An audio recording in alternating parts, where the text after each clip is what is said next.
Esto lo digo por el Poder Legislativo y por el Poder Ejecutivo, que en algún momento no supieron poner un derrotero, ¿no? Teniendo al país como principal prioridad. Bueno, vamos a conversar con nuestros invitados en esta noche. Estoy acompañado de Carlos Fernández y también de Edgardo de Pomar, a quien de inmediato les doy la bienvenida. Gracias por estar con nosotros. Gracias, buenas noches. Reinaldo.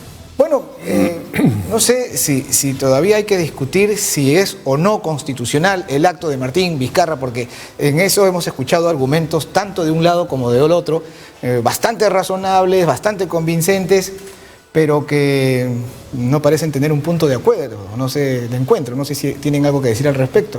Sí, fíjate, mira, yo creo que ya estamos en una segunda etapa, ¿no es cierto? El Parlamento o la Comisión Permanente del Parlamento ha acordado solicitar ante el Tribunal Constitucional que se resuelva una contienda competencial.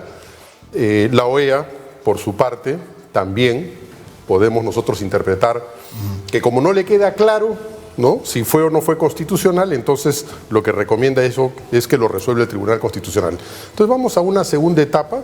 Ya el presidente de la República no va a tener la excusa de señalar permanentemente que el Congreso no lo deja gobernar o que no permite que se desarrollen las políticas de gobierno, de manera que eso es lo que tenemos que ver en este momento, ¿no? Entonces, ha juramentado su gabinete, hay rostros conocidos, algunos salidos del Parlamento, ministros que repiten la gestión. Y realmente creo que nos tiene que llamar la atención lo siguiente. Primero, se mantiene la ministra de Salud. La ministra que señaló que solamente se habían muerto 1.800 niños, nada más. Pero sin embargo, le otorga nuevamente la confianza. Entonces significa que eso no es significativo, que no era importante realmente la vida de los niños. Vamos al tema del gabinete. Correcto. Por favor, doctor Fernández. Sí, nuestra lectura de la realidad, y que creo que la mayoría de los peruanos la comparte, por eso es que Vizcarra ha tenido este gran apoyo, sobre todo en el último referéndum, que fue la última vez que el pueblo votó, al margen de las encuestas que son discutibles, más del 85% de la población votó por las reformas de Vizcarra. Ese es el último referéndum popular, digamos, donde el pueblo ejerció su voto, y eso... Incluso decíamos que era, de alguna manera, esa elección que Vizcarra no tuvo. Así es, que fue apabullante. que le daba esa... Nunca en la historia del Perú habíamos visto, digamos, en los últimos tiempos, claro. Nunca habíamos visto en el Perú un apoyo tan importante. Ahora, yo creo que este es un tema político, como lo está tratando mi colega, y este tema político nace desde el momento en que Keiko Fujimori no quiere respetar el equilibrio de poderes establecido en nuestra Constitución. Desde un día antes de que Kuczynski asuma el poder, ella dijo: yo voy a gobernar desde el Congreso. Y la Constitución dice que quien gobierna es el Poder Ejecutivo, no el Congreso. Entonces ella estaba asumiendo un rol, una función que no le competía. Y para poder gobernar, ella tenía que someter al Poder Ejecutivo para que el Poder Ejecutivo, Kuczynski y sus ministros hagan lo que ella quería, porque ella quería gobernar desde el Congreso. A partir de ahí se generan todos los problemas que estamos soportando hasta el día de hoy. Kuczynski le tendió la mano, como sabemos. Kuczynski nombró, digamos, había una alianza pues entre Keiko y Alan García. Kuczynski le nombró a José Antonio García Belaúnde ministro en España como un gesto amigable. Al asesor de campaña electoral de Alan García, Otero me parece que se apellidaba, lo nombró embajador en Ecuador. A personas del entorno de Keiko Fujimori lo nombraron en la SUNAT, los nombraron aquí, los nombraron allá, y fue criticado Kuczynski en su momento por haberle abierto ese espacio al afrofujimorismo. Sin embargo, yo creo que Kuczynski, digamos, hizo bien en ello, porque lo que todos los peruanos esperábamos es que estas dos fuerzas políticas que defendían un mismo modelo económico, el desarrollo empresarial en el país, las inversiones nacionales y privadas, iban a darnos pues una prosperidad increíble. Que discutan entre ellos, pues siempre habrá discusión, no se podrán... Además tenían la misma propuesta económica, ¿no? El modelo económico era el mismo. Entonces yo en realidad en ese momento dije, caramba, bueno, en medio de todo, si no son santos de mi devoción los dos, pero por lo menos pues tienen el mismo modelo, las mismas ideas económicas, va a haber una etapa de prosperidad del país. Y en ese momento es que yo creo que Keiko Fujimori se equivoca en su estrategia política, y tan equivocada estuvo que después de haber sido la mujer más poderosa del Perú, ¿dónde está? Y su aliado, Alan García, ¿dónde está? Y el mismo Kuczynski, ¿dónde están? Y esos son los tres actores que han tenido el poder político en el país, especialmente Keiko y Alan. Entonces, esta política, digamos, de confrontación en lugar de cooperación que todos esperábamos, amigos y enemigos del gobierno, fue, digamos, torpedeada por Keiko Fujimori, en una actitud, yo creo, totalmente equivocada, y los hechos lo están demostrando. El otro día hasta Jorge del Castillo dijo: el gran error de Keiko fue destituir a Kuczynski, y eso desató toda la crisis que estamos viviendo hasta el día de hoy. ¿No? Entonces diversos actores coinciden en que ahí se origina el entrampamiento político que hoy día creo que se ha resuelto. Vamos a tratar de respetar los tiempos, porque en realidad el programa es solo de 1 hora, así que no tenemos mucho, por favor. Bueno, es poco tampoco, no es poco. Bueno, yo lo que señalé, obviamente, que ya para mí, ¿no? El tiempo, digamos, del diagnóstico, la evaluación, había pasado. Siempre es importante recordarlo, obviamente, pero insisto en que estamos en una segunda etapa, ¿no es cierto?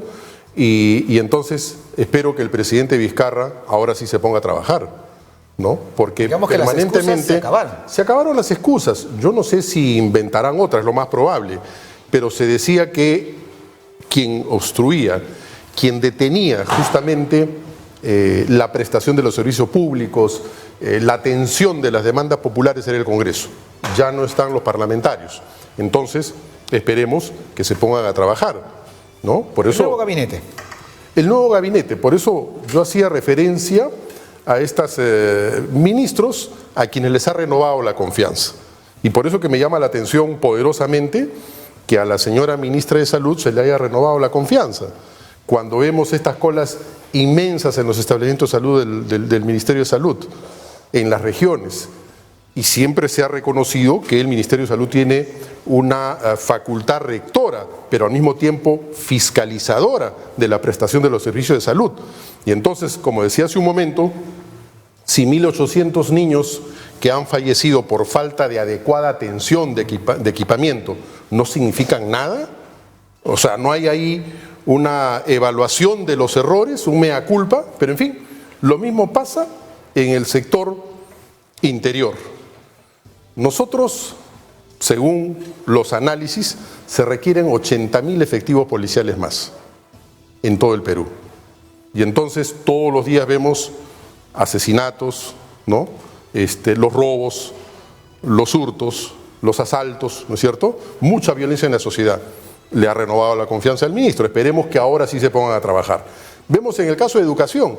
El señor Vizcarra había dicho que se iba a inaugurar un colegio por día.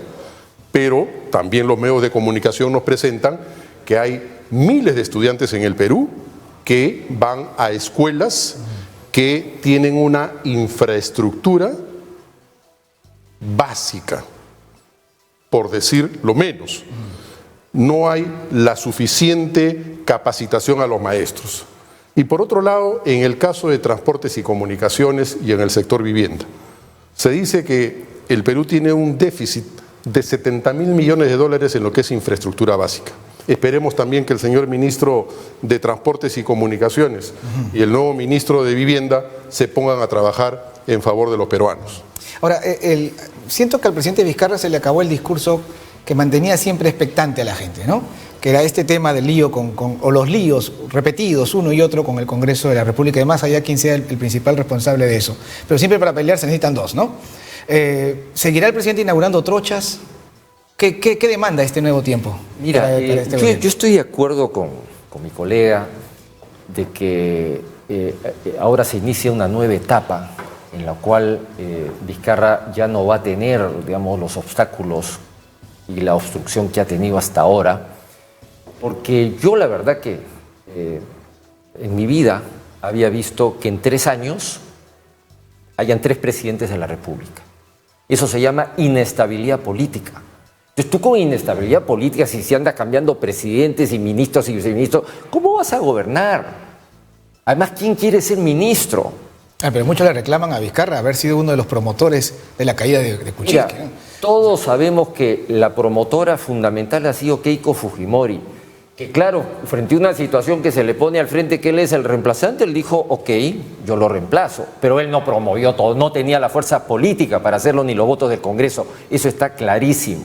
Ha sido los votos de Fuerza Popular con los votos del APRA, eso está claro.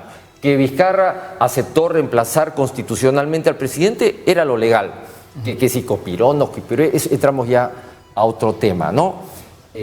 Lo cierto es que en 3 años hemos tenido 3 presidentes, Mecha Arauz la última.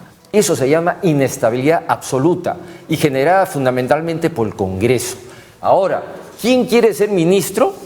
En medio de esta inestabilidad, que te cambian al ministro, ¿quién quiere ser ministro? Dime tú, ¿quién va a aceptar?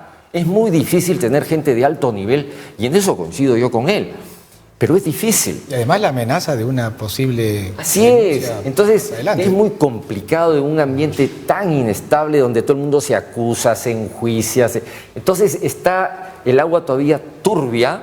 Esperemos que esa agua que se ha enturbiado con tantos problemas ya se vaya clarificando. Eso es lo que todos los peruanos queremos. Ahora, dentro de ese contexto, donde las Fuerzas Armadas han apoyado la medida, donde todos los gobiernos regionales han apoyado, donde todos los alcaldes han apoyado, donde todos los obispos de la Conferencia Episcopal han apoyado, el cambio donde la mayoría de la sociedad civil ha apoyado, donde varios partidos políticos han apoyado, llama profundamente la atención que la CONFIEP haya pasado a cuestionar gravemente este intento de destrabar la política en nuestro país. Y me hace recordar, solamente para terminar, me hace recordar el origen de la caída de Alberto Fujimori, cuando por su nefasta política económica y corrupción, hay que decirlo, la CONFIEP se dividió. Se dividió, salió la Cámara de Comercio de Lima, la Sociedad Nacional de Industrias y ADEX, y pasaron a la oposición. Y cayó el régimen de Fujimori. Creo que estamos entrando en una etapa parecida. Ok. Bueno, en realidad el Colegio de Abogados y otras instituciones, el mismísimo cardenal Cipriani también ha hecho su expresión. Así que, bueno, un tema que sin duda que nos demandaría más tiempo. Les agradezco mucho. Espero que tengamos, de hecho, vamos a tener más oportunidades de seguir hablando de estos temas que nos interesan. Hemos estado conversando entonces con nuestros invitados, Carlos Fernández